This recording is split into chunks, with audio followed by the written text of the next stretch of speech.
Баршаларыңызға сәлем достар, менің каналыма қош келдіңіздер. Бүгін сіздерге күніне 3 финики жеудің пайдасын айтатын боламын. Финик пальмасы парсы шығанағынан шығып, біздің заманымызға дейін 6000 жыл өсірілді деп саналады. Ол өте ірі және ұзын жапырақтары бар биік ағаш. Сопақ цилиндр пішінді піспеген жемістердің сұрыбына байланысты олардың ашық қызыл түстен ашық сары түске дейін түрлері болады. Жемістің ішінде ұзын дәнегі бар құрманың 1500-ден аса сұрыбы кездеседі. Ғалымдардың айтуынша, күніне 3 құрма жеу адамды магний, мыс, күкірт және темірдің тәуліктік қажеттілігімен қамтамасыз етеді екен.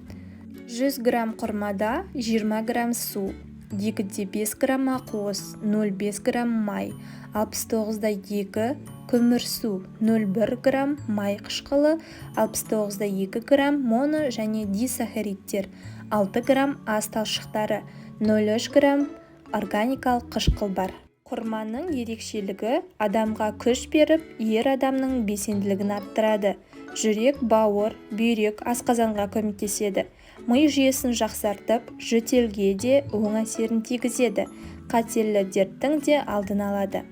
Құрманың құрамындағы амин қышқылының 23 түрі өзге жемістерде кездеспейді.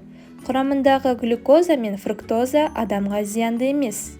Алайда, қант диабетімен және семіздікпен ауыратындықтарға жеуге болмайды. Құрмадан түрлі сироптар да жасалады. Олар адамның иммунитетін күшейтуге арналған. Сиропты ересекте күніне 20 мл 1-2 рет тұтыну қажет. Алайда оларды қант диабетінен ауыратындарға ішуге болмайды. Құрманы қалай жеген дұрыс?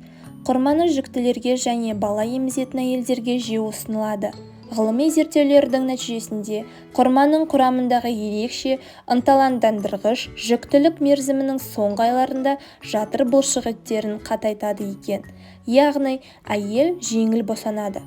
Сонымен қатар, құрма ана сүтін дәрумендермен байытады. Құрма құрамындағы ерекше элементтер әйелдерде босанғаннан кейін болатын күйзелістен арылуға көмектеседі. Маманның пікірі бойынша, құрманың құрамында көптеген дәрумен, кальций, темір, магний, калий, күміріш, марганец және табиғи антиоксиданттар бар. Олар қабынуға қарсы қасиетке ие және жұқпалы аурулармен күресуге көмектеседі. Күніне 3 құрма жеген пайдалы, асқазан ішек жолдарының қалыпты жұмыс істеуіне зор себеп болады. Достар, видеоның жалғасын келесі видеода күтіңіздер.